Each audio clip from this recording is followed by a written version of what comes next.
and we welcome you as we will be touring and getting to know artist Kurt Steger and see his studio and his artwork. And I would love to tell a little bit about Kurt. And I met Kurt, it was in 2011, actually, at the Taubman as I was designing and creating Art Venture, our interactive creativity area for children and families. So Kurt and I worked side by side on the sculpture table that he created for that interactive area, as well as many of you might be familiar with both of those pieces, the huge life-size 12-foot in diameter color wheel. And so that was, the first project that we worked on together, but his interaction in the Roanoke community goes much deeper. So not only is he part of our permanent collection, and he was just one of your sculptures, the Black Madonna was on view in a decade, just recently in this past fall.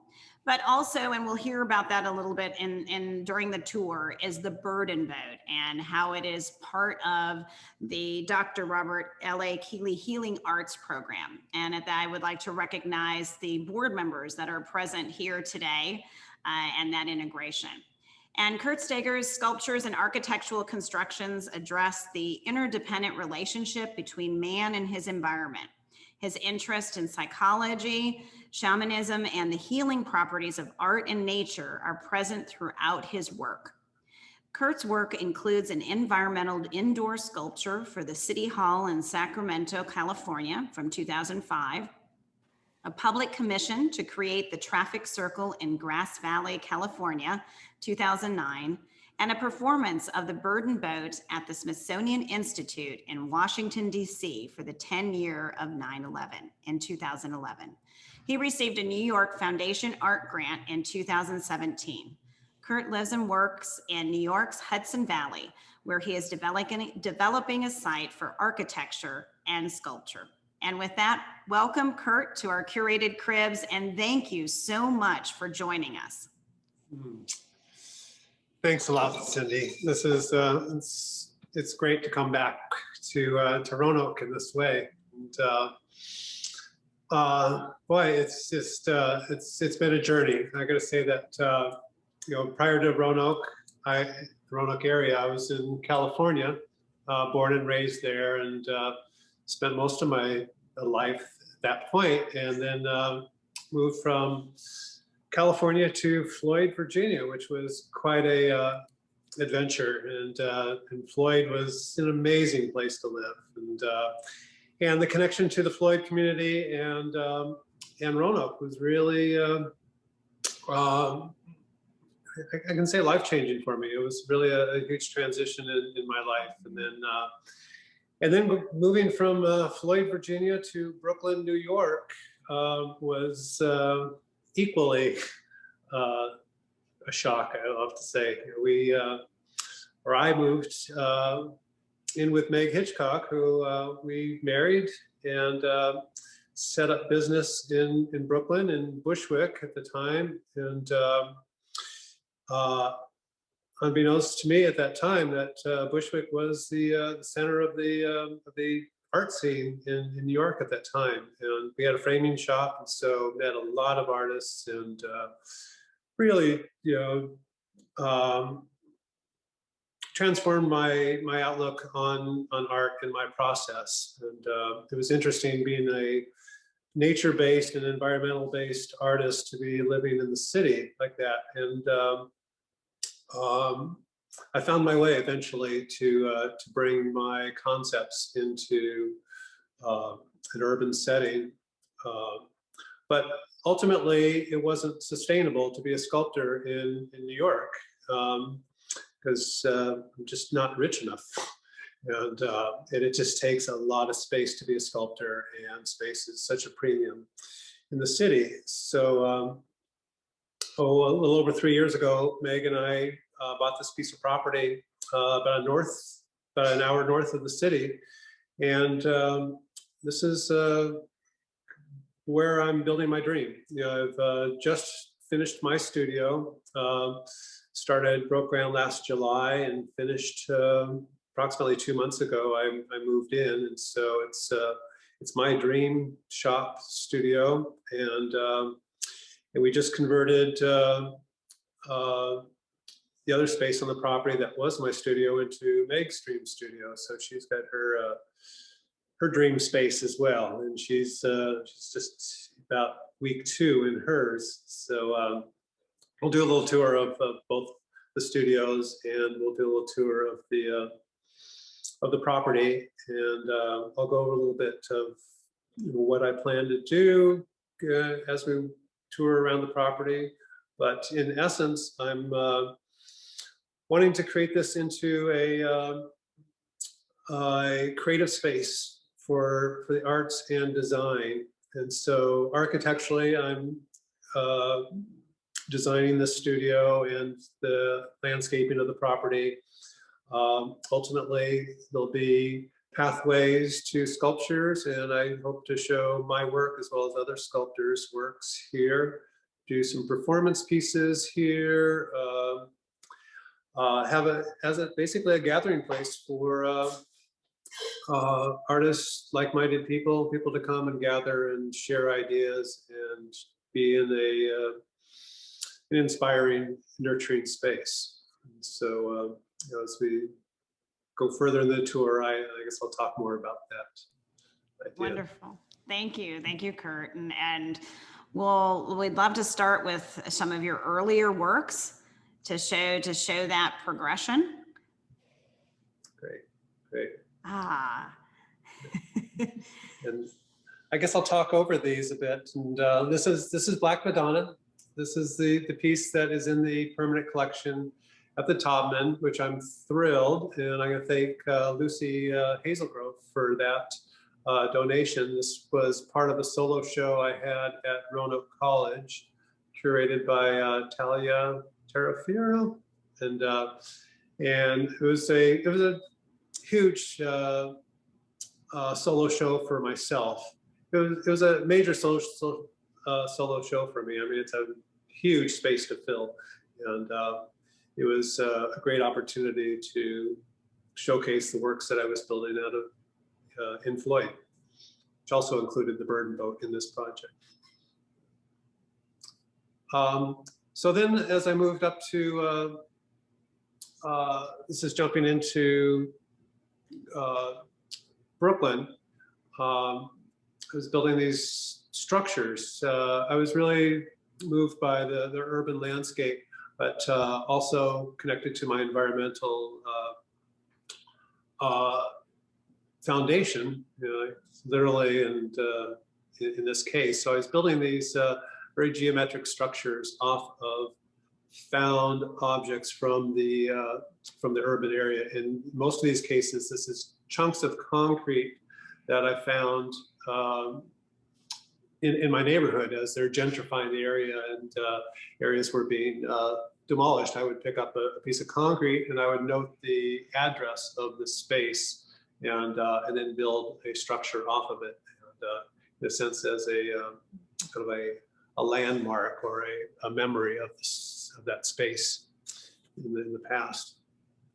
And Kurt, to give us an idea, what is the approximate height of this installation? Yeah, this piece is probably about 30 inches tall, and it is a piece that I would love to do at 30 feet tall and do this out of 410 steel.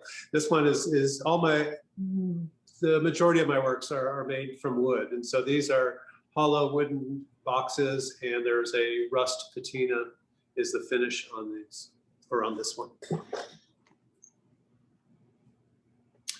This is also out of that series, and in fact, this one was built from a stone that I carried for years from my property in Floyd. There was a split rock.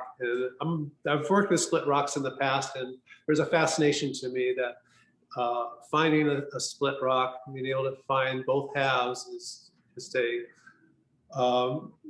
happens in a moment in time, because it's not long before those two rocks roll away from each other and become two solo rocks. And So I held on to these, tied them together, and carried it until I got to, actually, this piece was built after I moved up here to the Hudson Valley to Lake Peekskill.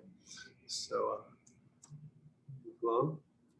Okay, this is part of that series as well, the environmental structures. And so in this piece, it's a little more extreme of what I was looking at doing is playing with the concept of how man builds on nature and how far are we willing to go and in precarious balance with nature before we topple. So this is this piece. These are all in that 24 to 30 inch range in length or height. Mm-hmm. This is part of a series I did when Meg and I did a house trade. Traded our Brooklyn space for a bungalow in Los Angeles, and I was really moved by the modernist architecture out there, and I've always been inspired by Japanese architecture and aesthetic, and the modernist has that similar quality. So out in LA, finding these river stones, which were basically landscape stones around the place we're staying, and then again, chunks of concrete, and then this is cast concrete into these two found objects. These are relatively small. It's about I think these are 8 by 10 inches, and they are designed to either hang on the wall or be shown on a pedestal. Okay, now this is Marcus Garvey Park. This is in Harlem, and I was invited to create a sculpture in the park. And so again, I'm working with this geometric structure built into nature, and this was great to do this piece. It's I think it's around 10 feet by 12 feet by 4 or 5 feet tall. So it's plywood scribed, there we go, scribed to the boulder and placed in that space. And it really became part of the environment there. When I first was building it, I was getting a little flack from the locals that hang out in the park, drink and play chess there. And once I loaned them my screwdrivers, they could open up their grapefruit juice. They have their grapefruit and vodka. I became part of them, and they said they'd protect this piece from being graffitied. And it lasted a month and a half, the duration of the show, and it was an honor to do a piece in Harlem. And what year was that? What time frame? You know, I'm pretty terrible with years.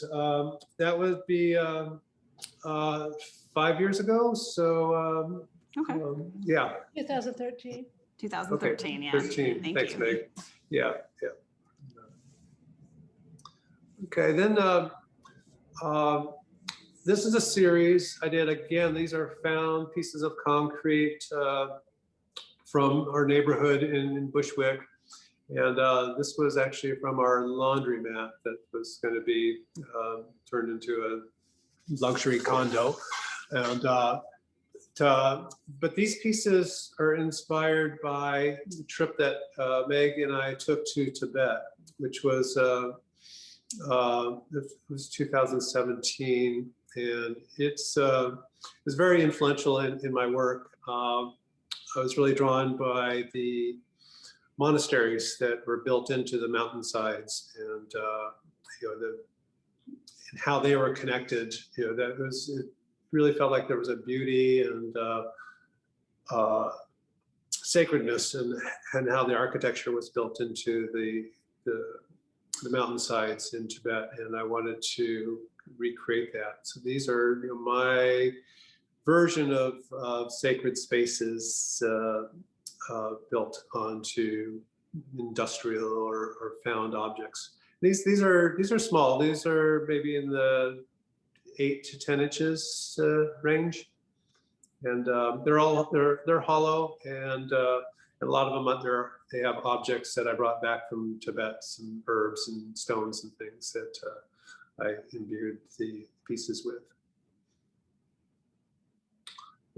Again, part of that series. Well, this piece was a piece of cobblestone out of that I found in our neighborhood, and so again, just playing with this modernist, somewhat Asian, somewhat industrial forms built into found pieces.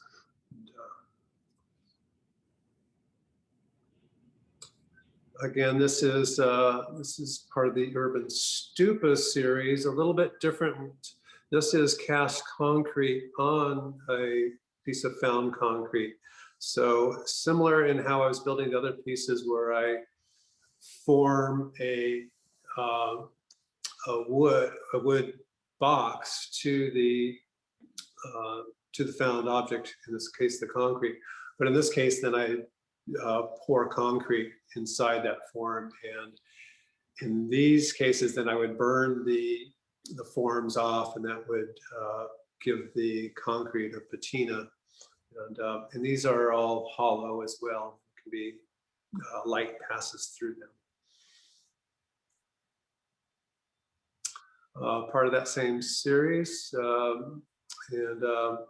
and this is jumping forward to, actually it's jumping backwards in time. This is a series of my shamanic weapons.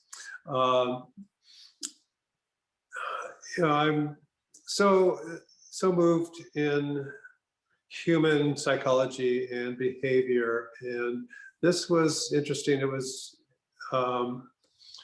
we were getting ready to go to war. We were going to drop bombs in Syria, on Thursday, and this was Monday, and it just, the ridiculousness of that, the absurdity that felt to hear that news really brought something up in me, and it brought this this warrior energy. It's like, okay, if we're going to war, I need to, and I'm a builder, I'm a creator, I need to build the weapons for this war. And so that piece on the left, the spiky piece, was the first piece out of that series, and it's called a Fierce Club. And I really didn't know what I was doing at the time, but I was really moved, and I did this whole series of weapons. I think there's 27 of them in total. And as it turned out, as I sat with these pieces, when I realized that these were weapons to fight the ignorance within that drives us to war and violence. And in Jung's term, the shadow side, the part of us that we don't acknowledge in ourselves, and so we project it outward. And so each one of these 27 weapons fights a different aspect of the shadow within ourselves. And so these have yet to be fully realized into a show. The material is, I'll jump into that, paper over, there's basically wood dowels in that create the spikes. And then at the end of each wood dowel, I tie string, and I keep wrapping the string between those dowels and start pulling it tight, and that creates that form. And then there's paper laminated over the top of that, so it's a hollow form. And they all are rattles. They have objects from Tibet and sacred objects inside. So so like I was saying, every weapon fights a different aspect inside our own psyche, and this is intended to be a performance piece. I have yet to find the right venue for it, and I need a good dance troupe to do it. I've had a couple of people dance with them, and it's beautiful. The one on the right was the last one, so I've got the first and last. The one on the right is a scepter, and that is kind of the shifting from weapon into sacred object, and it's actually a prayer wheel, so that section at the top is it spins, and so when this piece is used, that spins, and there's again rattles inside. I guess the size is obvious from the size of my arm. So, yet to be realized in performance. Oh, here's a couple others.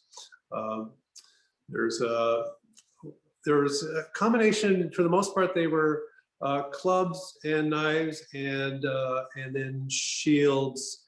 And this piece on the left is a shield, very kind of yoni shape. It's it's vulnerable on the backside, facing the person in use, and then the other side is extremely fierce and deadly. And then the one on the right is this hook, and it's taken from the old dragon's hook. They used to drag the dragons back from the battle, but nowadays it drags hedge fund folks back into reality. So big story around each one. Very powerful. Thank you, thank you. So this now we're jumping into my latest pieces, and see some of these on the video tour as well. This is what these were the last pieces I was doing last summer before I broke ground on building my studio.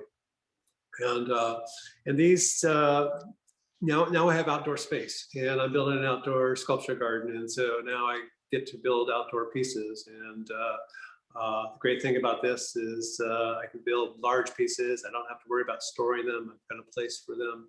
So these are fairly large. The lavender piece is I think it's about 12 feet long, maybe a little more. The blue one a little bit smaller than that. But I've been struggling for years on making wood sculptures that can survive outdoors, and I feel like I finally have achieved that ability, where I'm confident enough that these will have many years outdoors. These have oil pigmented finishes on, something my brother-in-law Doug wanted me to do 20 some odd years ago, and I finally got around to doing it. And they're built with fine joinery, but all the joinery is angled to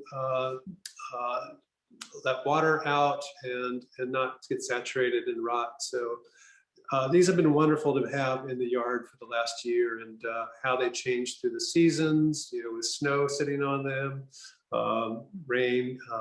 They're all on a pivot, so they also turn in the wind. So they find their own equilibrium in the wind. So I'm thrilled with these pieces. Here's a few more. And this is Grass Valley, California. It's a traffic circle that I was commissioned to do. It was an interesting project. I was living in Floyd at the time, and I used to live in Grass Valley and had quite a presence in that city, and they invited me out to make a presentation of a project for this traffic circle. And I flew out from Floyd, Virginia.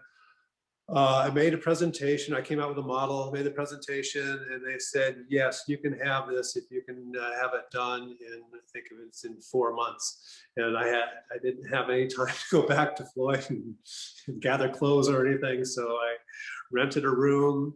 I still had access to my old studio in Grass Valley, and took a hiatus from Floyd, Virginia for 4 months, and built this piece.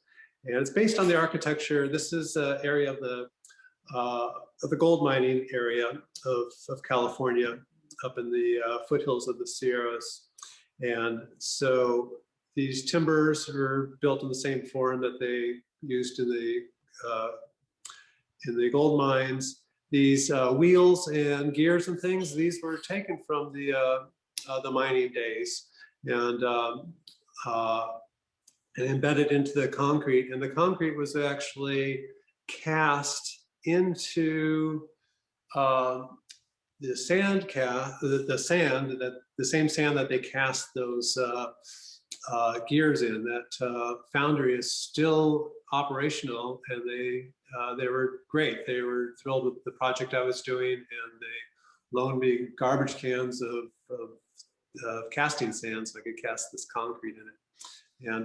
And these gates or these panels of steel, these are symbols of the peoples that I guess, for lack of a better term, were used during the gold mining days. You know, it's the indigenous peoples, the Cornish people, the Chinese people. So basically, the people that did the work and did not receive the wealth of the gold mining days. So it was a powerful piece, and I'm thrilled that it's such a solid piece, and it should be in the center of Grass Valley for a very long time. Well, and that's a good point, because as a commissioned work for public art is really making sure that it can, you know, have that endurance over time. Is there anything special in terms of finishing, like you talked about with the other sculpture, that you considered on this, or were these materials selected so that in terms of long-term viability, to last? Well, like I said, I've been struggling for a very long time on how to create wood sculptures that can endure the elements. And in this one, obviously the concrete will last hundreds of years, and same with the steel. And the wood pieces are just so massive, these timbers. But even so, like I know from experience, the end grains is the areas where it's going to rot, and so that's sealed and also cut on angles to allow the wood to drain, or the water to drain away from it. The base of those timbers are up off the ground, so it's actually suspended by the concrete. So it'll be a very long time before the wood rots away. I mean, that'll be the first to go, but I'm giving it, a couple hundred years, and most of the things I build, I do, with wood, I do build that it could be repaired. And so, and this piece has a massive foundation underneath it as well. So it's, I think it'll last as long as people want it to be there. And I think it'll be probably destroyed, to put something else there before it will destroy itself. Okay, this is jumping to the burden boat, and this was such an important piece for me. I was living in Floyd at the time, and I was offered a solo show over at Virginia Tech at the Perspectives Gallery, and this wasn't long after the shootings at Virginia Tech. And so the community was still reeling from that tragedy. And I wanted to do something to give back. And I wanted to create a grieving piece. And that's what inspired this piece. And I was going through a difficult time myself, and I was doing a lot of grieving. And I was making these bags, I was calling them burden bags, and that was just a very healing thing for myself. I was filling them with earth, and it was really more the act of sewing these bags. So it's very healing for me. It's like a place to put my angst. But anyway, I already had these bags started, and then I came up with this theory of this burden boat. So this, the red section is ceramic, and the idea of this is that during the duration of the show at Perspectives Gallery, I put it out, I worked with through the, sorry to miss their name now, it's the organization, it's a nonviolent organization that came out of the shootings on the campus, and the man that headed that lost his wife in that tragic day. But I worked with him. I wanted permission to do this on the property. So anyhow, during the duration of the show, I invited people to write down their burdens and place them in the boat. And so it filled up, and then we took the whole boat outdoors on the campus, and I had dug a hole in the earth, and we placed the burden boat on a stand, and then did a ceremony, and we burned the burdens away. And as the fire came up, it would burn through those strings, and then the bags fell down into the earth, into that hole in the campus. So that was buried as a memory of not just the people that died that day, but to all the grief. So it's bearing the grief, but also holding it in sacred ground. And then the burdens were lifted through smoke and released in that way. Turned out to be a very powerful project. And so that piece went from the Perspectives Gallery, and then I showed it at Roanoke College. I had it up in Charlottesville, showed it there, and then also at the Smithsonian, the 10-year anniversary of 9/11. And an interesting story, then I brought it all the way back to Bushwick when I moved there, and the day I decided that I was done with the burden boat and I was going to let it go, and it was garbage day. I was going to cut it up and put it in the dumpster. I got a call that morning from Curated, and they said, we would like to buy that piece. And it's like, wow, you can get it right now, but 2 hours later it would have been too late. And so that was thrilling that the piece lives on in Roanoke now, and so it's a big honor to have that piece. And I know it means a lot to our community. It continues to have the purpose that you just described, and that meaningful part for grieving, and has continued in Roanoke. So I'm glad that call was made.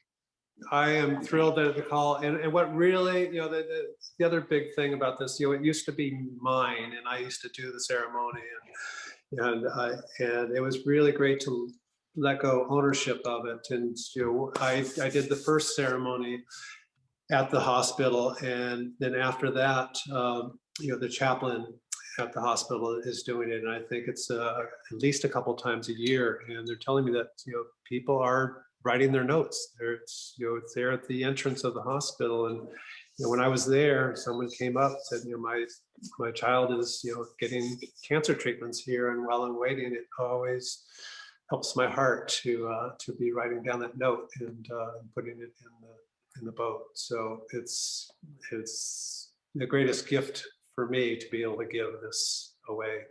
And so it's one of my fondest memories of it's more than a memory of Roanoke. It's the ongoing energy of that. Exactly. Well, thank you. And there we can see the burden boat again, and it's been a part of Curated Clinic and the Arts Healing Program. We're going to continue. There's so much to share, Kurt, and so we're going to move through the scribing the void and the meltdown and the 330 project, and we'll be then on to, we want to see the video of the tour of your space, because you've talked about the influences of Japanese architecture and looking at creating that space and design for performance and your studio and Meg's. Great. Yeah. So Scribing the Void was scribed to this rock in Central Park. And then the sculpture was brought to Brooklyn and installed in the exact same orientation that it was created on the stone.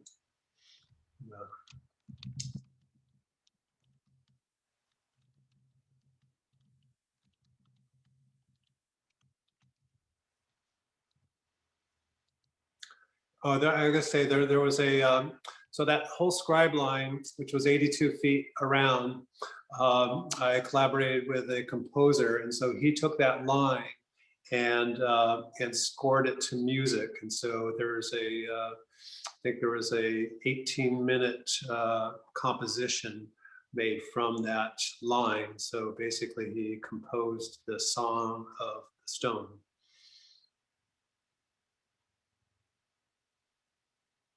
Played by the Hartford Symphony.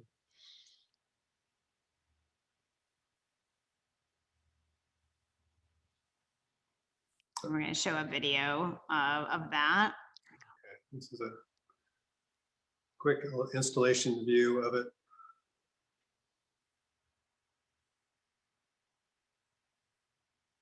It's one of the favorites when you get to see the behind the scenes of how something is created. So what you won't see in this at the very end, you know, it's up on stilts right now as I build it, but at the very end, this is suspended by cables. So the whole piece is floating off the ground, and that front corner is about 1/8 of an inch off the ground. Like I said, this is in the same orientation, north-south, and the plumb line of the stone in Central Park. So the void is bringing that stone that doesn't exist to Bushwick. And this piece does exist now, and it went from here in Bushwick to Hartford, Connecticut. It was shown there, and then it was purchased by Coach Handbags and is in their flagship store in Manhattan at 5th Avenue and 54th, I believe. So it's this piece is continuing to live on. Congratulations. So that's an opportunity always to see it too, in terms of it doesn't, continues to live.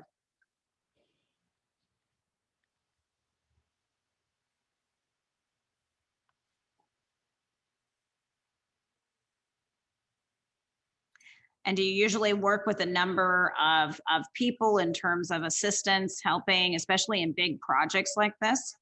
Well, I usually don't. I usually do everything solo, but this was really wonderful. I had 2 apprentices show up for this, and they helped me do the scribing. It was really wonderful. We would meet up in Central Park with all my little scribe boards, and it was days and days of scribing that rock and laying it all out and getting the directions right. And it was really invaluable to have assistance and be able to share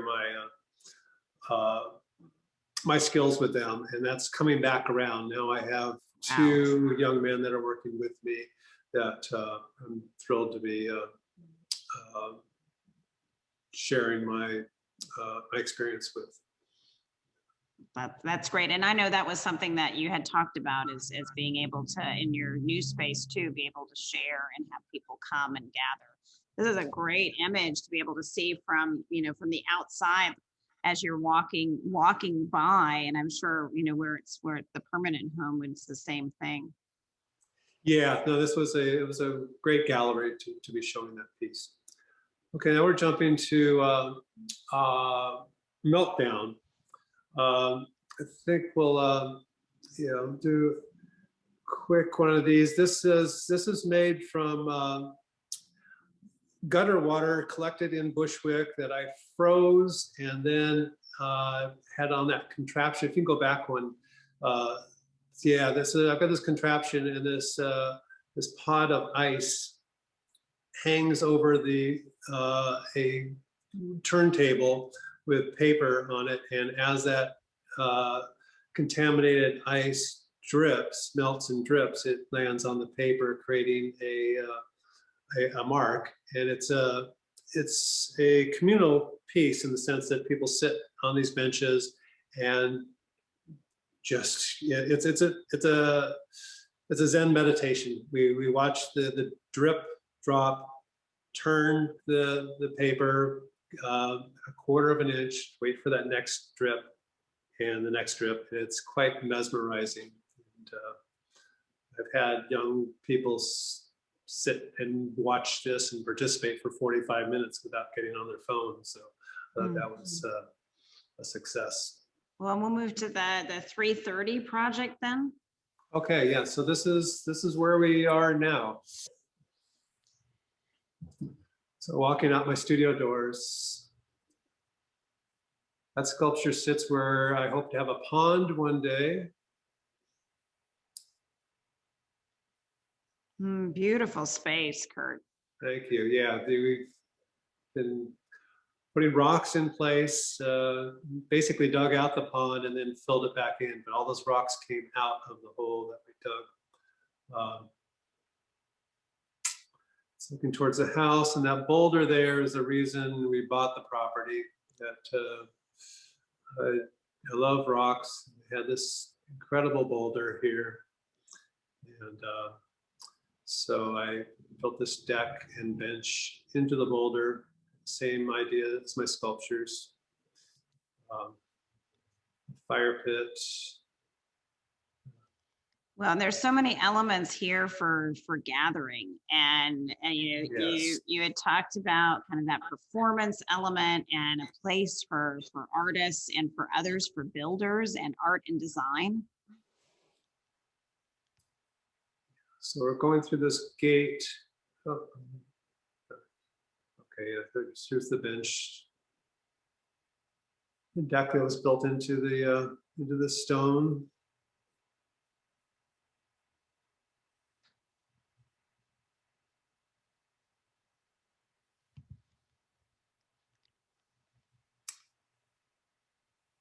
Well, and tell us about the influences as you're looking. I know you mentioned Japanese and modernism.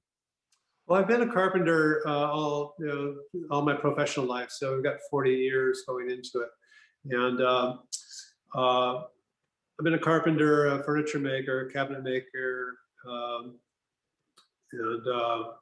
then sculptor. So now I get to use all those elements on this piece of property to develop it. What I'm calling my style is arts and crafts meets modernism with a Japanese twist. And so it's, you know, I get to incorporate my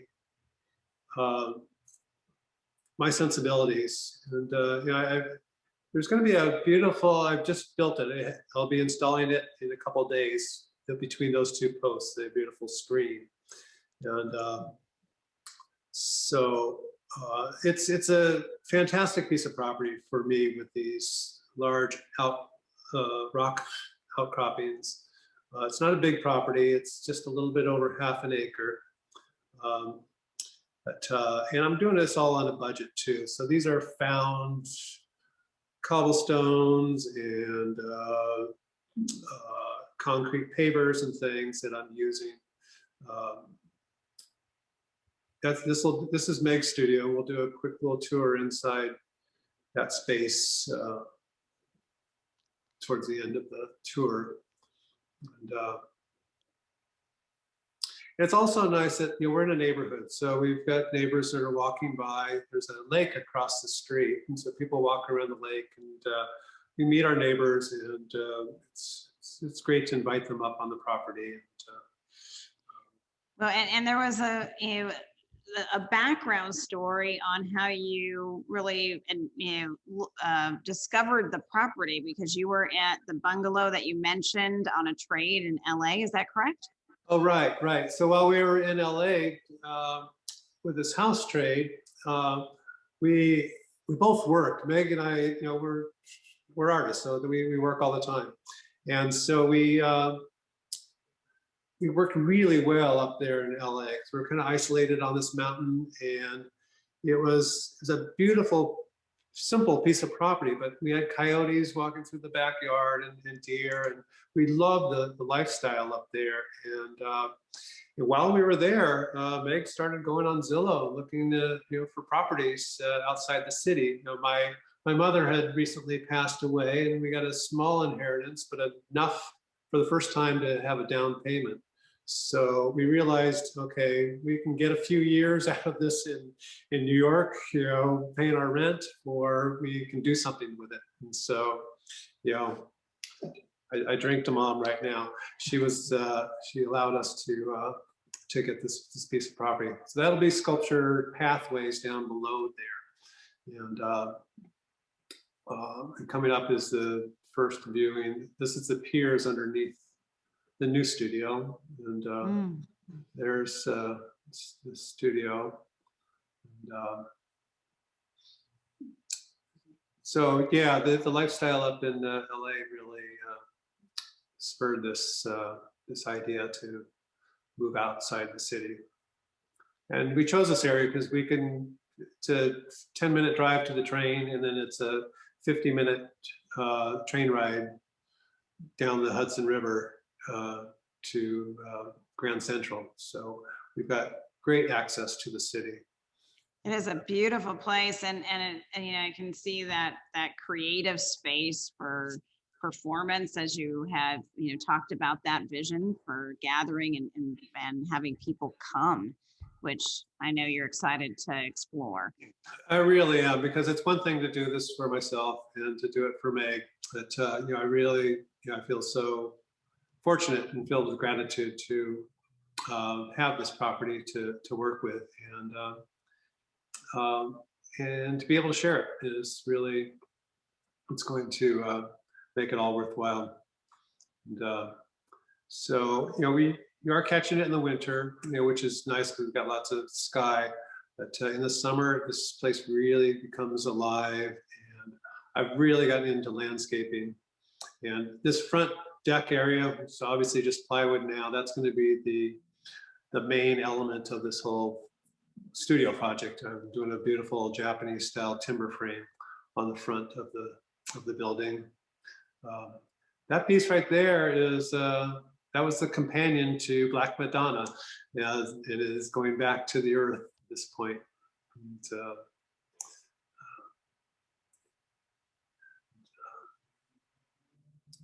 And coming up, you will view down the side of the studio down below here. But that's going to be a performance area down there, and that'll give some beautiful screen around it. And so, yeah, I think we're walking back into the. And what's your timeline on that? I mean, there's, you know, step by step, like you said, working on different parts. Yeah, I think we're going to do some events this summer,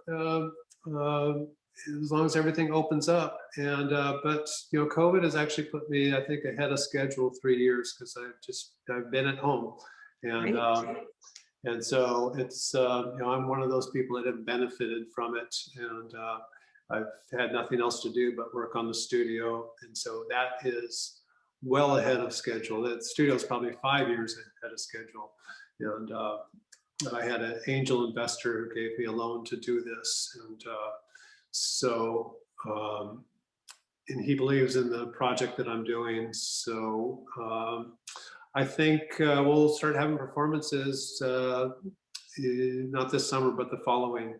We'll be up and going. Great, keep us posted.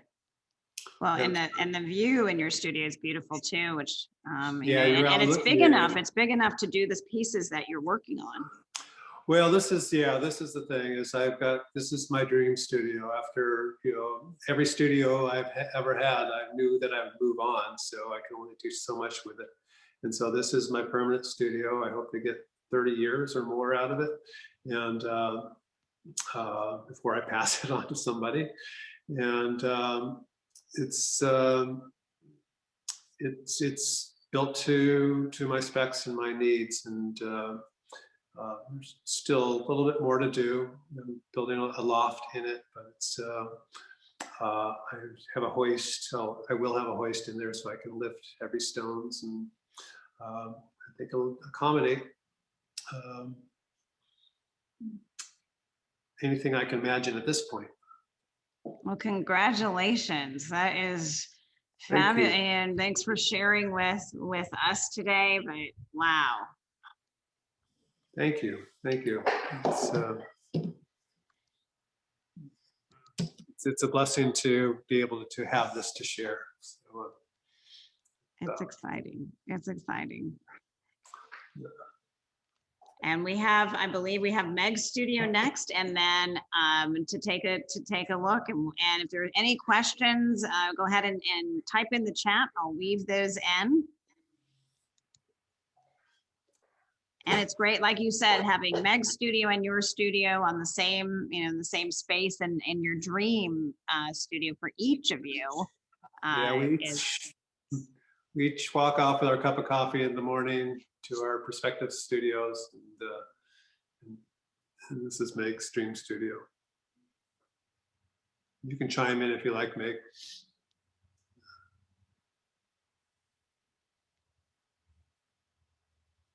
And when we took a peek just the other week, you were full in construction and creation. Right, this just came together, and I want to say that both our studios, all the interior is for the most part leftover material from the building project. So it's made of salvaged material for the most part. This is Meg's work, and her work is very sacred. She deserves a whole talk on her own, because it's very profound work. It's made with sacred texts. She's taking texts from Bibles and Qurans, Buddhist texts, and creating these incredible pieces. And now she's moving into her new studio. She's going back to her love of painting. So I think we'll see a little shot of her with one of her newest pieces. She's got a show opening up. Boy, I think it's this weekend in Kent, Connecticut. And, so that's out looking over. That's our lake in the background there. So we have this wintertime lake view. Yeah.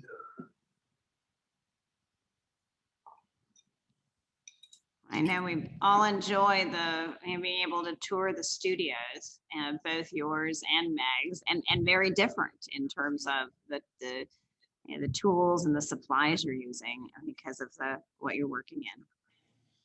Yeah, I keep thinking I've got the best studio in the world, but then I walk into hers and it's something really special about her space. So filled with color and light.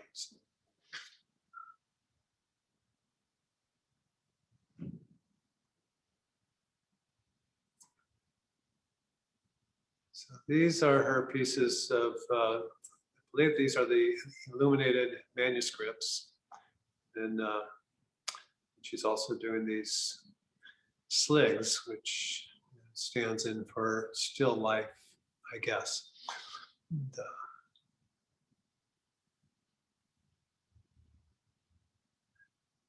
have you and Meg ever done an exhibition together?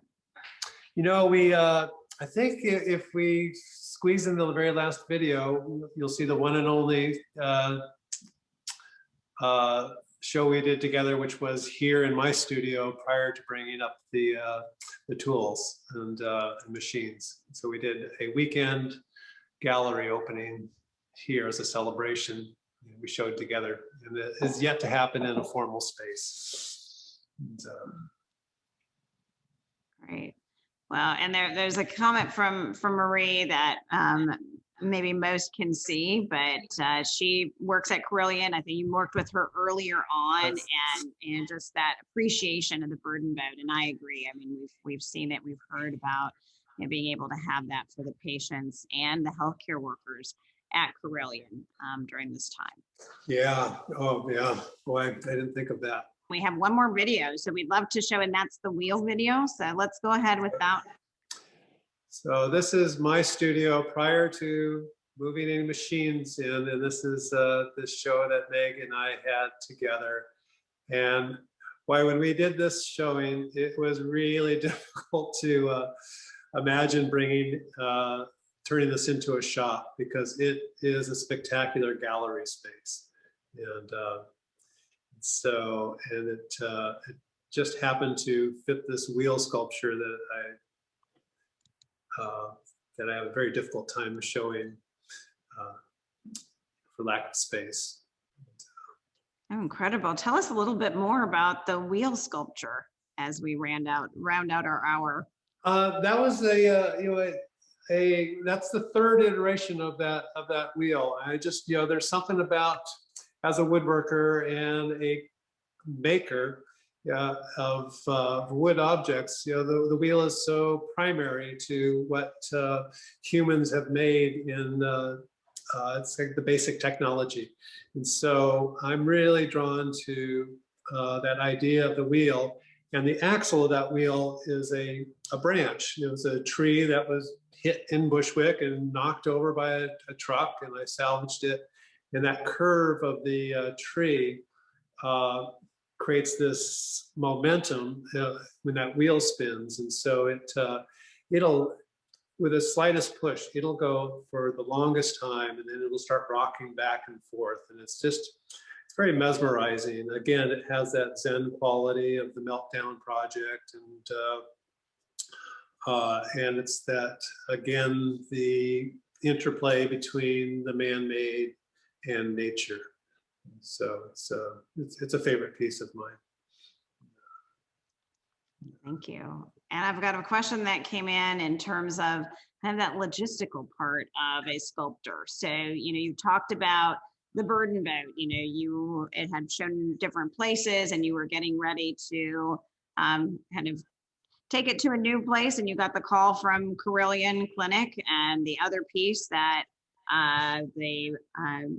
Describing the Void that then found a new home at Coach. And what, what of the pieces, like the 27 pieces you talked about and showed, Spiky, and the other ones that you showed us, where are they in the logistical part of the sculptor is the question. Well, that's an ongoing issue as a sculptor. So to answer that last question, in the attic, in the basement, shelves in the studio, few friends, but it's amazing that the pieces really pack in pretty tight. And that's one of the great things about this property that we bought. The house had this accessible attic space. And so Meg had her paintings in the attic, and I had my sculptures on one side, she had her work on the other. And now that for the first time, we actually have an abundance of space. We've got an open 2-car garage, although that's starting to fill up with material pretty quickly.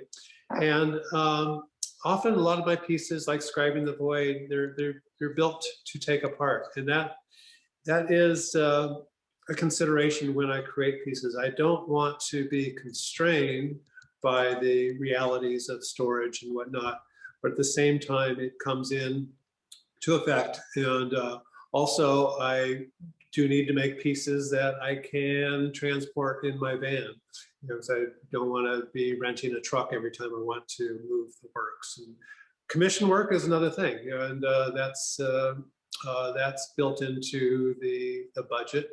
And but it's so far, I have yet to be deterred by the idea of storage or space. And so my motto with this whole process of being an artist, that everything that needs to happen will fall in place if it really needs to happen. And if Meg and I have talked about it, if she decides to work on huge canvases, we're going to have to figure something out for her space. But for the moment, we've got all the space that we need, and if we need more, the right opportunity will arise. Thank you. That I'm glad to hear there's not, you're not imposing any restrictions, because that, lets you continue to create and find, like you said, it will find its way. Yeah, right. It's really important not to put any constraints on our creative process. That is right. Well, and with that, I'll open it up to any other questions for Kurt Steger, who's joined us this evening for Curated Cribs at the Talbot Museum of Art. Kurt, it's so lovely to work with you in the past, and it's just such a pleasure to have you as part of our Curated Cribs this evening. Likewise, Cindy. Yes, appreciate it.